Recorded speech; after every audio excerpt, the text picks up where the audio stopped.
独居的老人突然发现一件可怕的事：自家院子里坠毁一架外星飞船，急忙拿起电话准备报警。可当警察知道他有72岁高龄时，闭口不谈飞船的事，提醒他按时看医生，就匆匆挂断了电话。自从发现飞船后，老人就陷入了恐慌，跑到社区寻求工作者们的帮助，说有一架飞碟压坏了院子里的杜鹃花和鸟盆。可当听完老人的话后，人们的表情出奇的一致，很显然他们将老人当成了神经病。就连原本的朋友乔伊斯也开始谴责他不该在公共场合上胡言乱语。但桑迪不同，同样是老无所依，而且对老人青睐已久，不仅细声安慰，还热心地开着车送他回家。可老人刚打开门，就看到了令人震惊的一幕，因为不远处趴着一个似人非人的怪物。等他抬起头才看清全貌，老人万分地肯定自己一定是遇到外星人，可不知道为什么，从他的状态来看十分的虚弱。老人急忙回到厨房，倒了一杯水，拿上一块毛毯后，小心翼翼地走到他的跟前，先是将毛毯盖在身上帮他取暖，之后将水杯放在他的眼前，匆匆离开。因为他还不清楚这个外星人似敌似友，没准下一秒就会抱起伤人。可第二天一早，老人出来查看时，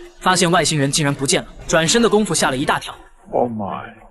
只见外星人裹着毯子坐在角落，状态似乎比昨晚好了许多。等老人走到跟前，他似乎也没有伤害老人的意思。见他如此的温顺，于是邀请他进屋坐坐，之后端来一杯水，看着他喝下去，老人无比的欣慰，心想他肚子一定是饿了，于是开始马不停蹄地帮他准备食物。因为不知道外星人的饮食习惯，老人只好准备3种美食放到他的眼前。看着盘子里消失的苹果和其他未动的食物，笃定这个外星人偏爱吃苹果，于是他匆匆忙忙地来到水果店买了一大堆。这可把店长兴奋坏了，因为在这里住久的人都知道这个老头十分的抠门，就是不知道为何这次如此舍得浪费自己的养老金。老人解释说，家里来了一个外星人朋友，而且他只吃水果。店长猜测他的老年痴呆越发的严重，好心的提醒他该去看看医生。刚回到家，老人坐在沙发上休息，可一转头吓了他一跳，只见原本虚弱的外星人突然活蹦乱跳的站在他的眼前。震惊之余又无比的欣慰，因为从这天开始，他不再是一个孤寡老人。兴奋地将他带到卫生间，向他介绍起生活上一切细节，并单独为他安排一间卧室。可面对老人热心的关怀，外星人却没有回应一句。